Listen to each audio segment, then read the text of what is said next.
മച്ചു നമുക്ക് കോഴിക്കോടേക്ക് പോയാലോ? എന്തിനാണോ ബിരിയാണി എല്ലാം കഴിക്കാനാണോ അല്ലെങ്കിൽ ഹലുവ? അതൊന്നും അല്ലട തീത്താനെ, ഈ പത്രം ഒന്നും വായിക്കാറില്ല. അതിലിപ്പോ പെരുത്ത് എന്തൊട്ടിരിക്കണേ. അറ്റ്ലീസ്റ്റ് ആ വാർത്തയെങ്കിലും എനക്കൊന്ന് വെച്ചോടറാ. ഈ വളച്ചു മറിക്കാതെ കാര്യം ഇങ്ങോട്ട് പറയ് കുട്ടിയെ. രജനീകാന്ത് ഇപ്പൊ ജയിലർ 2 ഷൂട്ടിന് ഇപ്പൊ കോഴിക്കോട്ടാ. ഈ വാർത്തയൊന്ന് വായിച്ചേ. രജനീകാന്തിന്റെ ഭാഗങ്ങളിൽ നിന്ന് ചിത്രീകരണം തുടങ്ങും. കഴിഞ്ഞ ദിവസം വൈകിട്ടാണ് രജനീകാന്ത് കോഴിക്കോട്ടെത്തിയത്. ചെറുവണ്ണൂർ BC റോഡിലെ ലൊക്കേഷനിലാണ് ജയിലർ 2 ചിത്രീകരണം നടക്കുന്നത്. ഷടൈ പൊളി. അല്ലടോ ഇജയിനെ രജനീകാന്ത് ഫാൻ അല്ലാലോ? അല്ല വെറുതെ ഫോട്ടോ ഒക്കെ എടുക്കാലോടാ. പിന്നെ എന്നെ അവിടെ കയറ്റിയത് തന്നെ ഇല്ല അല്ലേ? എനിക്ക് തോന്നണടാ ചുമ്മാ ചമ്മി വരേണ്ടി വരും. ശരിയാ, ഇതിനാണോ ഈ എന്നെ പത്രവും വാർത്തയും കൂട്ടി അങ്ങോട്ട് വിഴുങ്ങിയത്? അല്ല അത് പിന്നെ ഇമ്പോർട്ടന്റ് അല്ലേ?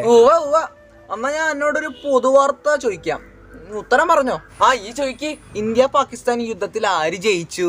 ഇന്ത്യ അല്ല പാകിസ്ഥാൻ. ചേട്ടാ പൊട്ട, നമ്മുടെ ഇന്ത്യയാണ് ജയിച്ചത്. ഇതുപോലെ അറിയാത്തൊരു വലിയ മെയിൻ ആവണ്ടീനി. അല്ല ഈ അതിനെ പത്രം വായിക്കാറില്ല. പിന്നെ ഈ കുന്ത്രാണ്ട് എന്തുട്ടാ മാങ്ങയ്ക്ക് അറിയാനോ? ശരിയാലേ. എന്നെ പറഞ്ഞിട്ടും കാര്യമില്ല. ഏതെങ്കിലും ചൊറിയുന്ന അവന്മാര് നിന്നോട് 24 മണിക്കൂർ മൊബൈൽ ഉപയോഗിക്കരുത് എന്നിട്ട് 2 മണിക്കൂർ പോലും മൊബൈൽ ഉപയോഗിക്കാത്തവനല്ലേ ഈ? ഇനി ദിവസം 2 വട്ടം ഉപയോഗിക്കുക.